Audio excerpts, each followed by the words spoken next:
Baie welkom by die voorlesing van die Afrikaanse Sabbatskoolles vir blindes en swaarsiendes. Hierdie lesse word voorsien deur die Wêreldkonferensie van die Sewende Dag Adventiste Kerk. Die voorlesing van die les word aan u gebring deur SSL in samewerking met Adventiste Wêreldradio Afrikaans en word voorgeles deur Marlena Nel.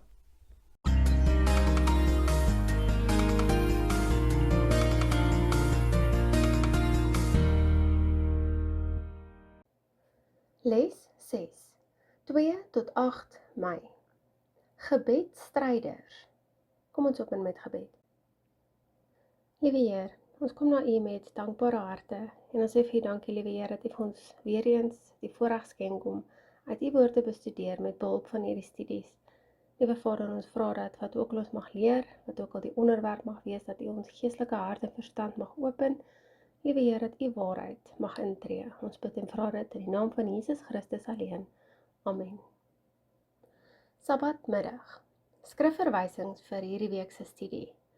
Daniël 2 vers 20 tot 23, Daniël 6 vers 10 en vers 11, Handelinge 20 vers 36, Genesis 5 vers 22 tot 24, Exodus 33 vers 15 tot 23 en Exodus 32 vers 31 en 32. Geheeteks. Psalm 116 vers 1 en 2 Nuwe Afrikaanse Bybel. Ek het die Here lief, want hy luister na my stem, my smeekgebed, ja, hy draai sy oor na my, en solank ek leef, sal ek hom aanroep. Psalm 116 vers 1 en 2. Wat dink jy sal gebeur as jy selde met 'n boesemvriend of 'n eggenoot praat? Eers bou die spanning langsamerhand op.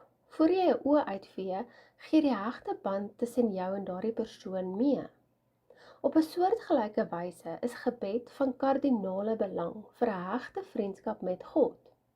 Dit is 'n onontbeerlike gewoonte in mense persoonlike stiltetyd lewe, een waarin elke gelowige behoefte het en wat elkeen kan versterk.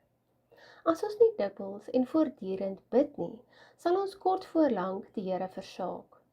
In die Bybel leer ons van verskeie mense wat op uiteenlopende wyse met die Here gepraat het. By elkeen kan ons stil staan en 'n blik op die volgende kry. Hoe hul omgang met God hul vriendskap met hom beïnvloed het, hoe en waaroor mens kan bid, as ook hoe daardie Bybelkarakters se gebede ander se lewens geraak het. Dit is gewis so. Jou gebedslewe het nie net 'n uitwerking op jou eie lewe nie, maar ook die van ander.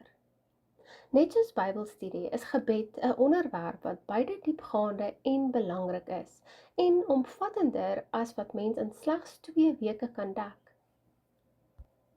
Hierdie week leer ons 'n aantal lesse by sommige Bybelkarakters, persone wat gebid het en aan ons toon dat gebed die kern ter handhawing van 'n sterk verhouding met God is.